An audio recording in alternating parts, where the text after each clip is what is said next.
sukses apo jo, me zgjedhë secilin nga subjekt politike preferuarin e tyre, apo pretendimin si pretendojnë me gjetë kandidatën suksesalur, është tjetër. Po unë mendoj se në këtë drejtim, klasa politike, kush më shumë e kush më pak prej tyre, nuk janë të treguar në detyrën e vet për interesin e shtetit, edhe për ruajtjen e autoritetit të shtetit edhe mirëqenien e qytetarëve përgjithësisht, sepse që në vite gjys jemi pa institucione kryesore të vendit. Por takimet si keni parë, kur them takimet, flas për takimin Kurti Abdigjiku, sepse një takim Kurti Hamza nuk është se ndodhi për shkak se Hamza priste një iniciativë zyrtare e cila nuk është se ndodhi nga kryeministri Kurti, si e pat ofertën? Shikonim, tani çështja e ofertave dhe çështja e bisedimeve është çështje që bisedohet në katër sy ata. Na si opinion publik nuk e dim bashkon këtë çka kanë folë. Secili kur dalin para mediave japin mendimet e tyre. Ky apo ai e ka fajin. Sado që ata kanë ekipin e vet, bashkëpuntojnë mes veti, është normale se të parit lider politik dalin ata japin mendime se ky apo ai pat faj që nuk e pranoi këtë ofertë apo ashtu. Tani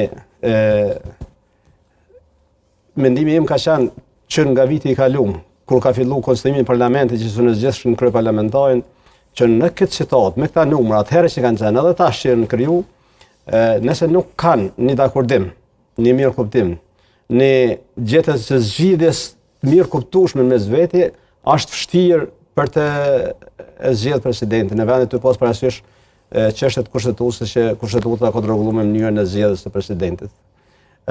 Çështja e ofertave, unë këtë ofertë e shoh më shumë në kohën e krijimit të qeverisë, kur subjektet politike apo partitë politike nuk e kanë shumicën për me kriju qeverinë. Si për kësaj radhe patën shumicën edhe e krijuan kësaj qeverinë. Kjo ofertë tash kësaj në këtë mënyrë, sadokudo që është në një mënyrë ofertë për me stabilizuar vendin, nuk është ofertë e bashkëqeverisë, sepse na nuk është fjala për bashkëqeverisje në parlament apo në qeveri, është fjala për zgjedhjen e presidentit.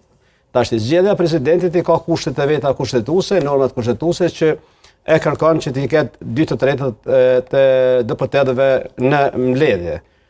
Çështja e opozitës, tash e shfrytëzon këtë drejt, këtë mundësi ligjore që kushtetuesi mos jetë prezant në mbledhje dhe mos krijon kvorum për me vazhdu procesin e zgjedhjes së presidentit.